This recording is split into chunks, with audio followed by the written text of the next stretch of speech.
Halo semuanya, apa kabar kalian?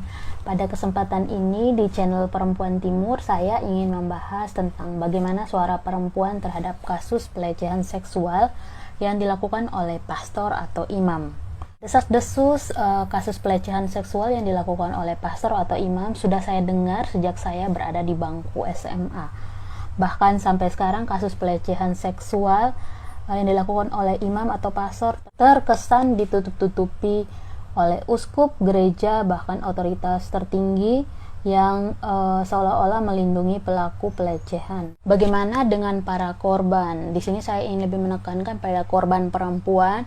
Kebanyakan para perempuan itu memilih diam, memilih bungkam, memilih untuk tidak bersuara, sebab dengan mereka bercerita, mereka menganggap bahwa mereka akan membongkar aib keluarganya sendiri, mereka akan merusak nama baik gereja.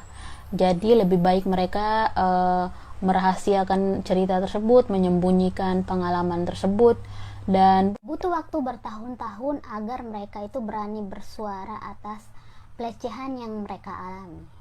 Jadi berdasarkan laporan dari biarawati Mary McDonald, dia bilang di Afrika itu pelecehan-pelecehan terhadap biarawati oleh pastor itu sangat umum terjadi.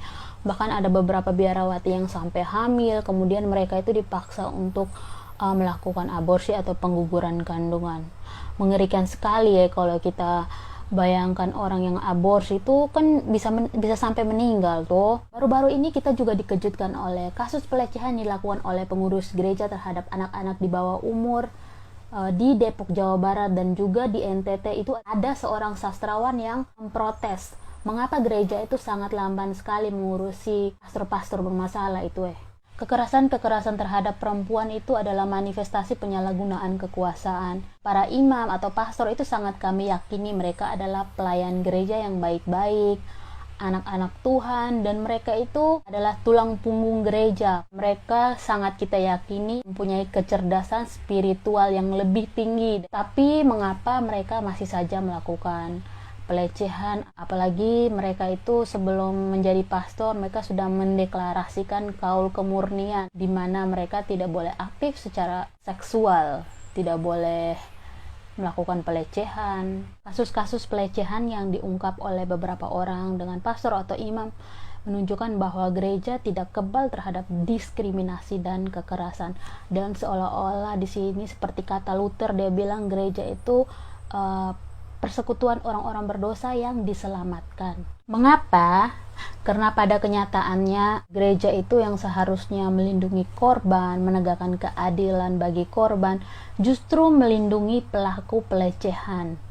Pelaku pelecehan diselamatkan dengan cara memutasinya dari satu tempat ke tempat lain. Sedangkan korban disuruh tutup mulut, disuruh hidup berdamai, disuruh beradaptasi dengan kekerasan demi menjaga kekudusan gereja. Malu didengar orang, begitu katanya. Sedangkan gereja tetap membiarkan pelaku-pelaku kejahatan itu tetap tinggal di dalam rumahnya. Sebagai perempuan yang juga mencintai gereja, saya secara pribadi merasa kesal, merasa emosi, merasa marah. Mengapa gereja selalu melindungi pelaku pelecehan seksual?